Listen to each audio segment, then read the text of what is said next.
masih di Obis Channel, bukan sekedar obrolan. Dengan saya Reza, sahabat Obis. Hari ini kita kedatangan tamu yang sangat spesial. Beliau adalah pemimpin lembaga independen di Sumatera Utara. Nah, ini saya perkenalkan, mungkin sahabat Obis perlu tahu juga ini tentang lembaga yang satu ini. Selamat malam, Bang Herdensi. Selamat malam. Inilah Bang Herdensi Admin, Kepala Perwakilan Ombudsman di Sumatera Utara. Apa kabar, Bang? Alhamdulillah sehat, Bang. Wah, luar biasa, Bang Herdensi. Siap. Aduh, ini kayaknya kita malam ini mau ngobrol-ngobrol tentang pelayanan Ombudsman di Sumatera Utara. Ya. Bang Herdensi, sebagai Kepala Perwakilan Ombudsman di Sumatera Utara, tentunya Bang Herdensi, apa sih yang Abang kerjakan di Sumatera Utara ini? Ya. Nah, Ombudsman ini sebenarnya adalah satu lembaga yang diberikan kewenangan oleh undang-undang. Fungsinya itu adalah melakukan pengawasan terhadap penyelenggaraan pelayanan publik, baik yang dilakukan oleh pemerintah, dilakukan oleh BUMN, dilakukan oleh BUMD, dilakukan oleh badan hukum milik pemerintah atau badan hukum swasta dan atau perorangan yang pembiayaannya itu anggarannya berasal dari APBN dan APBD. Jadi ombudsman ini dia melakukan pengawasan kepada hampir seluruh sektor pelayanan publik. Gitu. Di Sumatera Utara nih ya? Iya, di Sumatera Utara. Perwakilannya ya? Iya. Berarti Jadi di 33 kabupaten kota, Bang? Betul. Nah, Undang-Undang 7 kemudian mengamanahkan dibentuk Ombudsman RI namanya. Ombudsman RI itu diberikan kewenangan oleh undang-undang untuk membentuk kantor-kantor perwakilan. Jadi sejauh ini sudah ada 34 kantor perwakilan Ombudsman, berarti 34 provinsi. Salah satunya ada di Sumatera Utara. Nah, kita ini mengawasi seluruh sektor pelayanan publik di Sumatera Utara.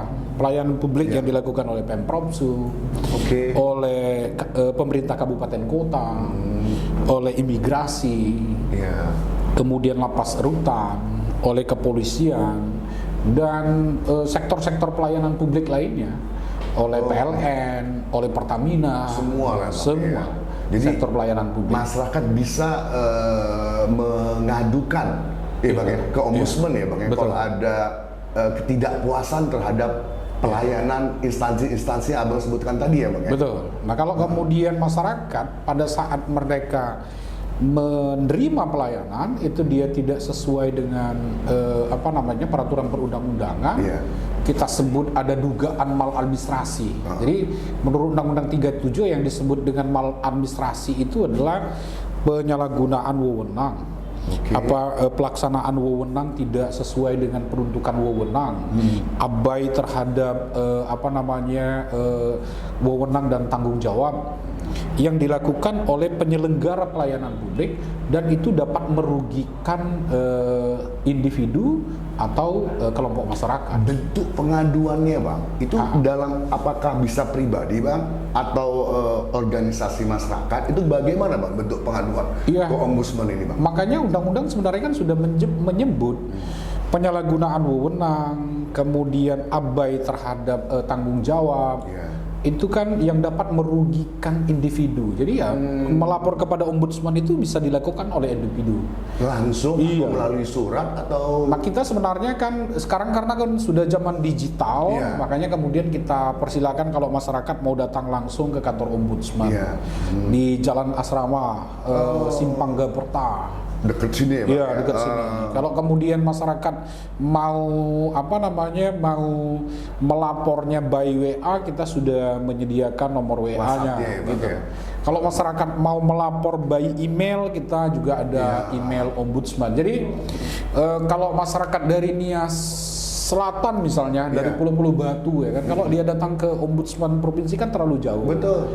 Mungkin biayanya terlalu besar. Jadi mereka bisa memanfaatkan media yang ada. Karena itu, Bang, maaf saya potong nih, Bang Herdensi. Sekarang ini kan banyak pengaduan masyarakat tuh ke media sosial, Bang. Betul. Itu kan, aduh, kalau nggak viral nggak bisa di-up ya kan, Bang. Nggak bisa populer gitu, Bang. Ternyata ada lembaga ombudsman ya, Bang, yang bisa membantu ya, Bang ya. Iya.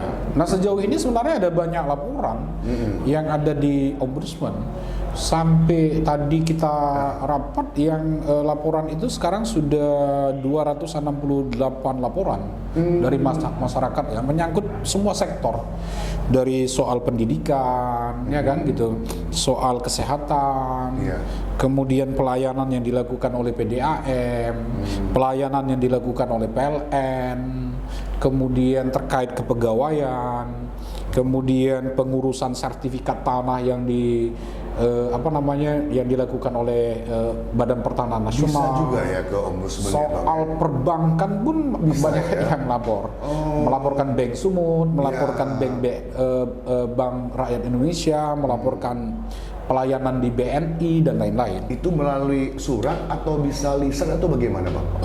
Setiap masyarakat yang mengadu, ya dia kan harus melampirkan fotokopi KTP-nya, kemudian membuat kronologis kejadiannya, kejadiannya di mana, siapa penyelenggaranya, lembaga pelayanannya apa, supaya gitu. jangan juga terjadi laporan-laporan yang bohong gitu ya Bang ya, makanya kita minta KTP. Makanya ya, di Bang, dalam peraturan ombudsman itu kami diminta dalam penerimaan dan penyelesaian laporan kami melakukan verifikasi. Berapa lama Bang dari mulai kita melaporkan ke ombudsman itu ditindaklanjuti oleh ombudsman Bang? Lah kalau kita melakukan tindak lanjut ya, pertama kita akan menerima laporan, kemudian kita akan verifikasi formil. Ya, ya. betul. Formil itu menyangkut syarat formal dari laporan.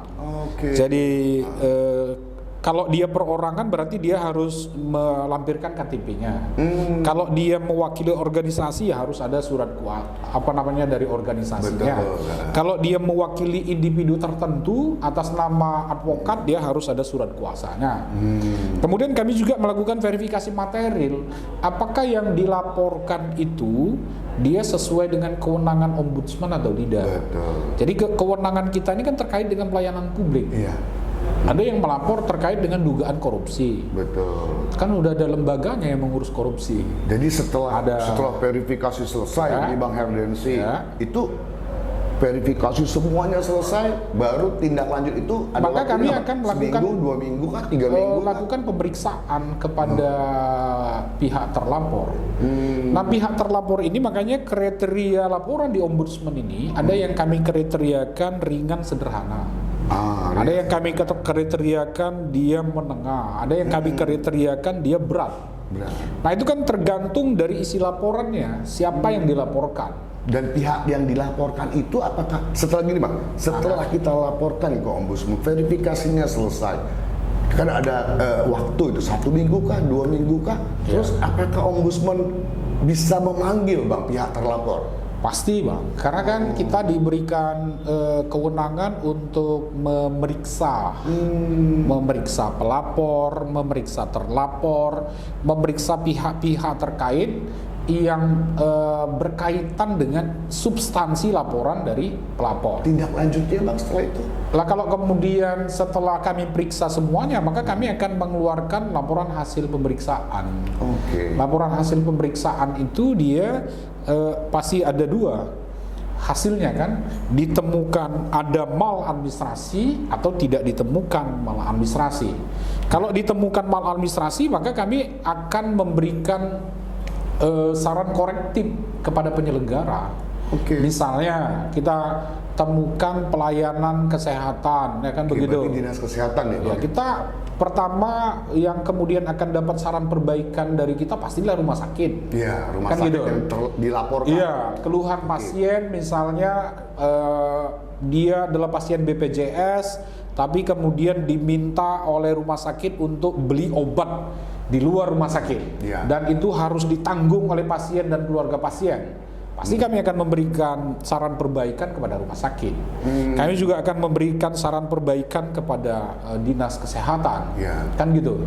Kalau ini rumah sakit, khususnya rumah sakit pemerintah, kami juga akan memberikan saran kepada inspektorat yang kemudian harus turut melakukan pembinaan kepada dinas kesehatan, kepada rumah sakit, kepada puskesmas gitu. Menarik ya Bang Herdensi ya. Jadi di antara yang tadi Abang sebutkan itu pendidikan, segala kesehatan dan lain tadi. Sekarang ini Bang, untuk di Sumatera Utara Bang, Ini saya pernah dengar tuh universal health coverage itu Bang. Ya. Itu bagaimana tuh Bang? Ya kalau kita Si program sebenarnya Gubernur Sumatera Utara ini. UHC yang kemudian digaungkan oleh Gubernur Sumatera Utara kita menyambut baik. Iya. Jadi ada upaya serius yang dilakukan oleh pemerintah untuk memberikan akses terkait dengan pelayanan kesehatan pada masyarakat, khususnya kelompok-kelompok rentan. Kelompok rentan secara ekonomi ya. Iya, benar-benar. Ya kan? Ya kita menyambut baik. Karena ternyata setelah kita lihat secara keseluruhan, tidak semua masyarakat kita ini mampu dia secara mandiri untuk menjadi peserta BPJS. Dan UHC ini Bang, Ya. saya potong, katanya hanya dengan satu KTP Bang, Ya. Sumatera Utara Bang. Betul. Kita bisa berobat di mana aja loh Bang. Betul. Itu keren loh Bang sebenarnya. Iya, makanya kemudian kita sambut baik. Tapi ada catatan di Ya sini. gimana coba Bang? Catatan bahwa program UHC itu dia tidak hanya memberikan akses Betul. kepada masyarakat Pelayanan. untuk menjangkau layanan kesehatan, sehingga resiko terhadap finansial mereka itu bisa kemudian mitigasi dengan baik. Tapi ini kan juga terkait dengan mutu pelayanan. Betul. Gitu. Ada banyak keluhan pada masyarakat kita. Misalnya ketika berobat, kamar di rumah sakit tidak tersedia. Dari Labuan Batu pindah ke Tebing, dari Tebing pindah ke Medan, tidak ada juga kamar yang tersedia di rumah sakit. Apakah rumah sakit yang ada di 33 ya Bang? 33 kabupaten kota ya Bang? Ya. Itu udah mumpuni belum Bang untuk melayani program UHC nanti nih Bang? Iya, makanya kita sebenarnya masih banyak menemukan catatan gitu terkait dengan pelaksanaan pelayanan. Iya. Itu tadi ya, soal informasi mengenai kamar supaya Iya. pasien bisa dirawat inap. Kemudian terkait dengan informasi mengenai lamanya perawatan. Betul. Sebenarnya di dalam undang-undang kesehatan, kemudian peraturan BPJS itu nggak ada diatur bahwa pasien itu kalau sudah 3 hari di rumah sakit itu harus pulang dulu. Kan gitu. Betul. Seharusnya berobat itu sampai ada keputusan dari dokter bahwa pasien itu boleh pulang, kan itu baru pulang. Betul, ya. Nah tapi kan ternyata di lapangan masih banyak soal, kan ada pasien yang disuruh pulang karena dia dianggap sudah 3 hari di rumah sakit yang bersangkutan, kan begitu. Dan nanti setelah pulang baru boleh kembali lagi. Dan programnya Pak Gubernur Sumatera Utara, Pak Bobi Afif Nasution ini Ya. sebenarnya harus kita dukung ya Bang ya untuk Ya. masyarakat rentan ini Bang. Kalau kita, menurut kita di Ombudsman harus kita dukung. Iya. Ya. Kalau menurut saya Bang itu luar biasa bagus sih Bang. Cuman ya mungkin dari Ombudsman ya Bang untuk bisa bagaimana memantau pelayanan tadi ya Bang ya. Iya, makanya kemarin kita sebenarnya pada saat kita ketemu dengan Pak Gubernur, kita sudah mendiskusikan ya. Iya. Bahwa ada yang kurang terkait dengan mutu pelayanan kesehatan di Sumatera Utara. BPJS-nya atau gimana Bang? Ya tidak hanya BPJS terkait atau dengan di rumah sakit? BPJS-nya, kemudian rumah sakitnya, puskesmasnya, kan harus ada pembenahan, Iya. gitu supaya mutu pelayanan itu dia memang didapatkan oleh masyarakat. Misalnya di rumah sakit daerah tertentu kita menemukan berdasarkan laporan masyarakat pada saat pasien sedang cuci darah, Iya. kan begitu.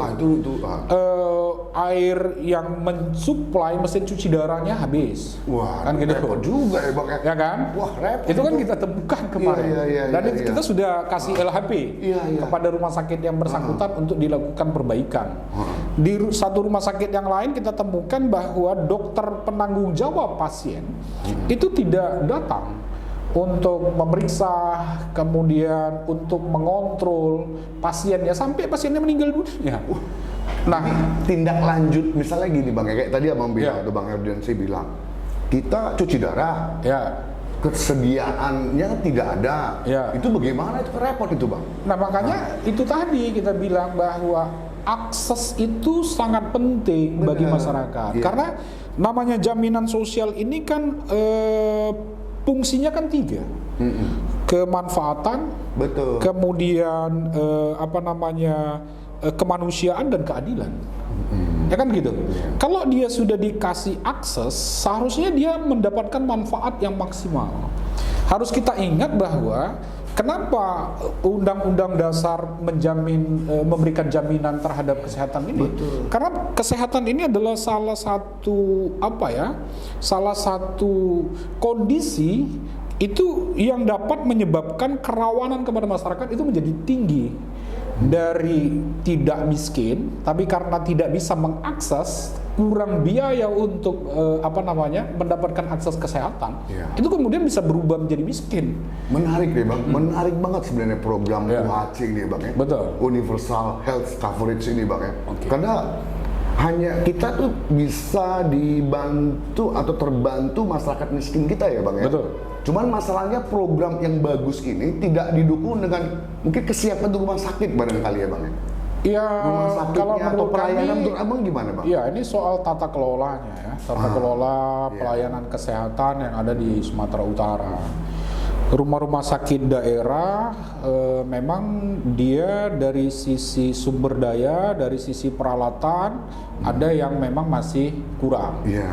Tapi ada rumah sakit daerah dari sisi perlengkapan, dari sisi sumber dayanya sudah terpenuhi, tapi mekanisme pelayanan yang kemudian kurang, kan begitu. Mama, UHC ini hanya di rumah sakit pemerintah atau bisa juga ke rumah sakit swasta, Bang? Saya kira bisa menjangkau seluruh rumah sakit yang ada ya, yang kemudian bekerja sama dengan BPJS. Karena saya sebagai masyarakat awam kan UHC ini saya pikir hanya untuk rumah sakit pemerintah. Iya. Ternyata rumah sakit swasta pun bisa. Iya. Puskesmas pun bisa ya Bang ya? Bisa Bang. Cuman tercover nggak penyakit rakyat kita ini ya Bang ya? Ya kalau Penyakit yang berat Bang kayak jantung gitu Iya. Bang.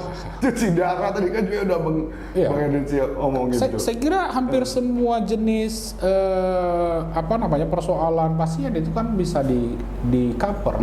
Hanya saja kita ini masih ada problem terkait dengan jenis-jenis Penyakit. asuransi kesehatan. Asuransi kesehatan.